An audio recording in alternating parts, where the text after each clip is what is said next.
scrambled eggs and grape jelly? Oreos and orange juice? A hamburger donut?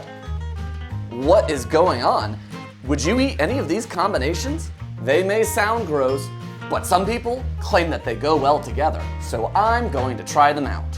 First up, Oreo and orange juice. Well, here goes.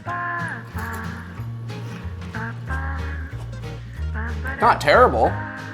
It's not as acidic as I thought. It's not bad, but I'm totally sticking with milk on this one. I know some people like ketchup on their eggs, but grape jelly?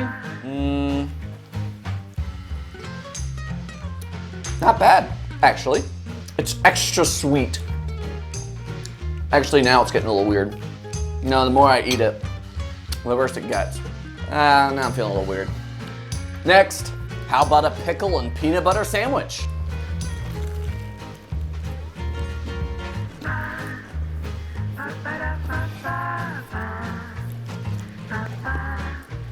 Oh.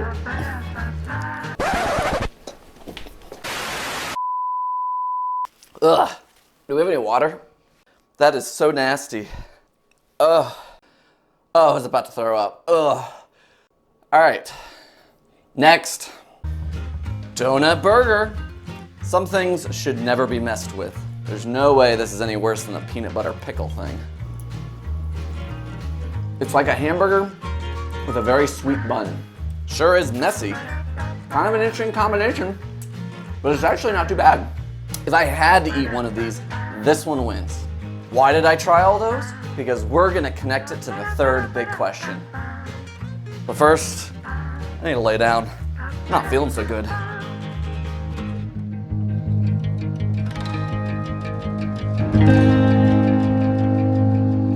Welcome to the third and final part on the three big questions. In part one, we talked about looking for surprising things while we read. Double rainbow all the way across the sky. In part two, we talked about how the author assumes things. Will you be good enough to explain all this? I never explain anything. Now it's time to talk about the third big question, what challenged, changed, or confirmed my thinking. Have you ever changed your mind about something? Of course you have, because we all have. Take food, for example. It's one area where we often form an opinion about it before we ever try it. What would have happened if I had been unwilling to try any of those foods? I would never know if my original opinion was correct or not. Plus, I could have missed out on a brand new eating experience. Good readers change or modify their thinking when the facts support doing so. They don't just blindly read every informational text and accept it as true. In episode 1 of this series, we said that just because someone claims something is true doesn't mean that it is accurate information. The third question is all about reading with a critical eye, and it might be the most important one too. It requires you to formulate an opinion on the topic. Once you finish reading it, you need to assess whether the author confirmed what you already thought, changed what you thought, or challenged you to seek out more information because the credibility of the text was suspect. Take a look at this example. Any athlete will tell you this: if you're competent at something and you start thinking about it, especially at a detailed level, you're just dead in the water. What does that even mean? Well, the phrase dead in the water basically means no longer able to function. If you're competent at an activity, but you think too hard about it, you'll stop being effective. This statement confirms something to me that just seems true. Let's take sports as an example. In order to be really good, like swinging a bat, you have to get to the point where you no longer have to think about it. If you do, you'll just be too slow and you'll miss. Same with soccer.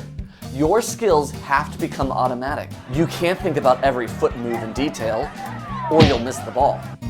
So looking at our text, I agreed with the author because my past experiences suggest that it's true.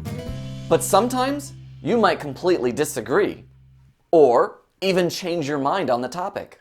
Our society often looks down on people who change their minds, but it's not a bad thing when it's the right thing.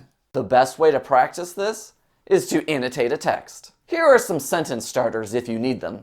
It's important to take the time and reflect because this question is all about beliefs. Now that we've talked about all three big questions, it's your job to use them.